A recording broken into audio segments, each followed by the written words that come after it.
I see who we have. We have some very interesting. We have one very interesting person on there who is my editor at CNN, Rich Gallant, and his lovely wife was a Silurian and board member. So, anybody from there do you have a question for me? There you are. Okay. Yeah, David, I have a fairly contemporary question. In the sort of perilous time that we're in with the final days of the Trump administration, which red lines concern you the most? No, that's very interesting. I think I was in order. I would suggest that it's Iran and the areas around Iran, particularly the in Mesopotamia, in Iraq, and those areas. I think we may have on here Philip Smith, who from the Washington Institute of Middle Eastern Affairs, and he is the leading expert on militias, the Shiite militias in Iraq.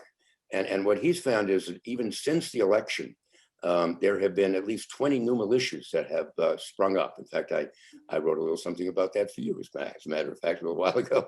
Rich, I hope folks will be dialing into our CNN opinion page to look at that. But I would be most concerned about that. I would be most concerned about what the Iranians might do. I'd be concerned, frankly, about what the Chinese might do. You know, there are certain things in the South China Sea they could do to really begin to test the waters there.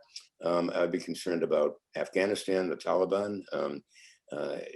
You know, I've never really trusted these talks between the United States and the Taliban, and this interregnum is going to be, I think, particularly difficult, particularly if the Taliban really believes that we are going to continue our withdrawal from Afghanistan. That's going to rejigger those red lines really quite dramatically, I think, in that part of the world. So those are the ones I'm particularly concerned about. I know when Trump came into office, Obama told him in their first and only conversation in the Oval Office that his biggest concern was Korea. I'm not so concerned about Korea in the near term, because I think basically they have decided they're simply going to push ahead and build some kind of a nuclear weapon, and the rest of the world has kind of sort of accepted that, at least for the moment, and we'll see what happens as that goes forward. But I'm not so concerned about that in the short term. In the short term, I would say it would have to be Iran and the Iraq region, particularly how the Ayatollah Khamnei is going to handle this. You know, it's a very interesting thing I noticed this morning was that Khamenei was boasting about the new missile battery that they've set up on the Persian Gulf, and he actually showed some photographs of it to the Iranian press.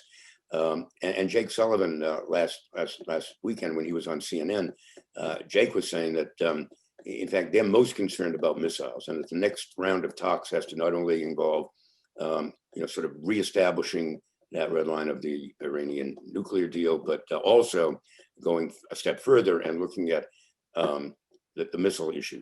Well, I think there's a third issue that they really have to look at, a third type of line, and that is just what is going to happen to these militias in Iraq. I think those are a tremendously potentially destabilizing force in that whole region, and I think that's probably one of the lines I would look at most immediately.